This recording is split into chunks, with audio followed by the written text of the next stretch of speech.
Social media, an aid in communication, or a weapon? With over 1.71 billion people active on Facebook alone, communication can be used in a friendly and just manner. But sadly, that is not always the case.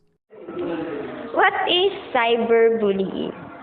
Cyberbullying is one of the most frequent questions we are asked because many know what this is when it happens, but have trouble wrapping succinct, descriptive words around it. Formally, we define it as willful and repeated harm inflicted through the use of computers, cell phones, and other electronic devices, from bullying beyond disgusting forms of abuse. I've been Director of Student Services for the last 6 years, and during that time we've seen bullying cases on a year-by-year basis, but we have noticed that lately we've had more reports of bullying than we've ever had before. We want the students to feel that they can come forward in an environment which really does not condone bullying behaviour of any kind, so it's about people feeling that they've got the right to speak out about it. What we do when we've actually received the report is that we get the relevant parties together, and it might be one person experiencing it, or it might be, in some instances, it might be 2 or 3 people in a class that perhaps are experiencing. We can offer the opportunity for students to engage in mediation, in which you bring the person being bullied face to face with the bully, and the whole process is designed to try to get the person who's been manifesting bullying behaviour to stand in the shoes of the person being bullied, and as a result of that to hopefully change that person's perception of that behaviour being acceptable. Ben was a victim of cyberbullying throughout secondary school, but he found ways to stop it and move on from his depressing past. It all started when I was about 11. I got my first sort of video camera. Me and my friends used to go around making videos, and one of the videos was particularly silly, but received a lot of bad views from people, because apparently we were very young, we didn't know the words to say, the words we couldn't say, and a couple of the people got onto it, and they got all their friends involved. They all started messaging me saying how horrible it was, how that we should all just go and kill ourselves. Did you seek support throughout the whole process of it, or did you just kind of just live with it? I told my dad. Okay. And he said just to take the videos down, block all the people that have messaged you, and so I did. Though not as common as within secondary schools and younger teens, cyberbullying occurs regularly within university, affecting many students per semester. Jenny wants to lower these offences and provide students with support. Through the Students' Union we did a campaign called Never OK, so it sort of kicked off at the beginning of freshers, and it was to begin with to do with like sexual harassment and that it's never okay. But from that it's kind of stemmed like any kind of discrimination or bullying or sexual harassment. We obviously have a zero tolerance policy in the university and the union. So I guess we have our SU Advice Centre as well. So that's somewhere that students can go and talk to if they do feel like they're going through it.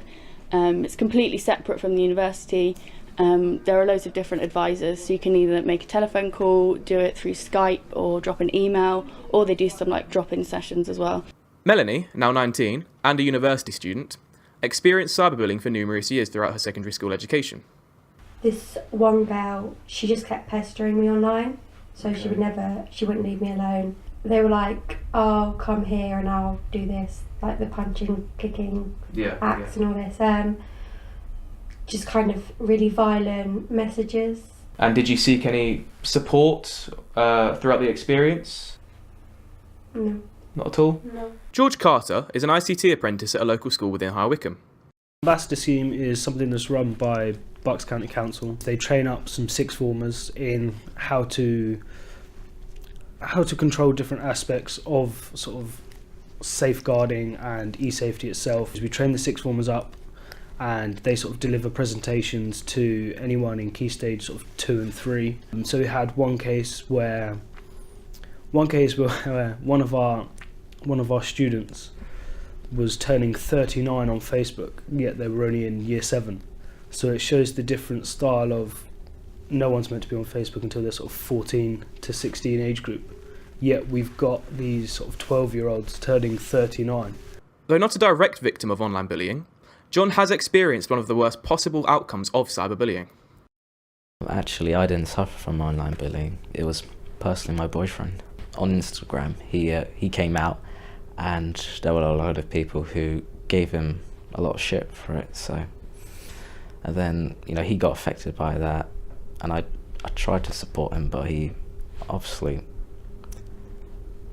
killed himself. I felt broken and alone. I felt like a part of me died. Well, I found support and started a group for LGBT, support group for that. So what kind of advice would you offer to anyone that may be going through a similar kind of experience? So I guess one thing I would say was that if someone is here at university and they think they're being bullied, to just tell someone. Preventing bullying is first and foremost to create a culture within the university where bullying is seen to be absolutely unacceptable. More than 1 in 3 young people have experienced cyber threats online due to the rise in social media platforms. Why isn't cyber abuse taken as seriously as physical or verbal bullying? When we survey students for our research, we define cyberbullying in a way that we feel is more relevant to their everyday experience. Especially, we say that cyberbullying is when someone repeatedly makes fun of another person online or repeatedly picks on another person through email, text.